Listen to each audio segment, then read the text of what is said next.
science and I did a germ, and then I don't know what this thing's called. Do this microscope, and then the little wiggly germs there. I think it's called I drew the same microscope and bacterial. Here's the first one that's really big, and they put some medicine and they know what it does to the bacteria. I drew a microscope like a ant, like in the middle.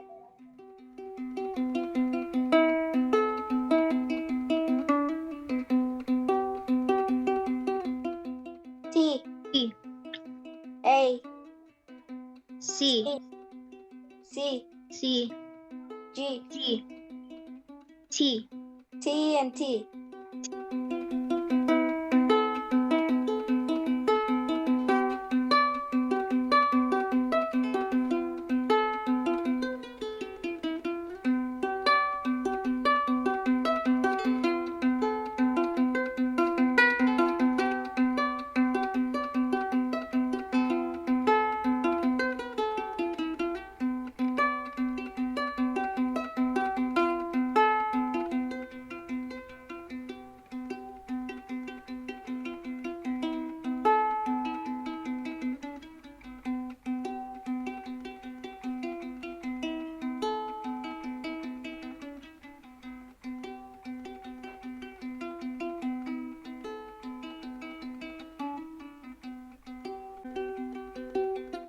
I have this question here. What does it mean to be a scientist?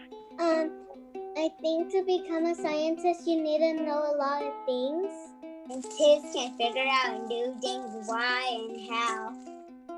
I think you need to be a scientist. You need to be smart, and you need to know a lot of things. You need to do a lot of research. So this is my research building. It's called Norris Cancer Research Tower. It's at USC, the University of Southern California. Who is DJ Fernandez? Who is he? He is that boy right there. I was 15 years old in this photo. This is in a place called Copan in Honduras. So I'm a multiracial person. What does that mean exactly? Well, it means my father, he's from Honduras, and he comes from an ethnic group called Garifuna. Garifuna is a mix of people that are both African and indigenous. My mom, she comes from Colombia. And as a Colombian person, she's got African background, indigenous background, Spanish background. And so I'm a mixture of all these things. I'm also first generation. My mom and dad both moved to this country as little kids. And I was born in New York City, and I grew up in Pennsylvania. So I'm an East Coast person. Now I have a question for you all. When do you think I began my scientific journey? And so another way of asking is, when do you think I became a scientist? In first grade. First grade? I started on my scientific journey when I was very young. As you guys brought up, being curious, asking questions. These are the things that kind of made me me from when I was a little kid. And when I was a little kid, I discovered that I love bugs and animals. I loved them, and I loved learning about them. I loved having zoo books. I loved digging in the dirt, finding worms, finding little bugs. I asked why, how come, what is that, about everything. To be a scientist is to ask questions, as someone said earlier. That's what it means to be a scientist. So as I grew up, asking questions is kind of something that I just kept doing. In the summertime, between grades in school, I used to attend environmental education camps. And so in Pennsylvania, I used to live in a forest. And so there are these trees, plants, different animals, bugs. And in the summertime, I would learn about all the bugs and the plants in the forest that I lived in. Also, I gotta say, I love school. And my favorite classes were both math and science. What is my research about? Well, I study something called the Human Papillomavirus. It's a virus, and you guys all show me viruses. So can you guys tell me something about a virus? A virus that can make you sick? Viruses can make you sick, it's true. The job of the scientist is to help people.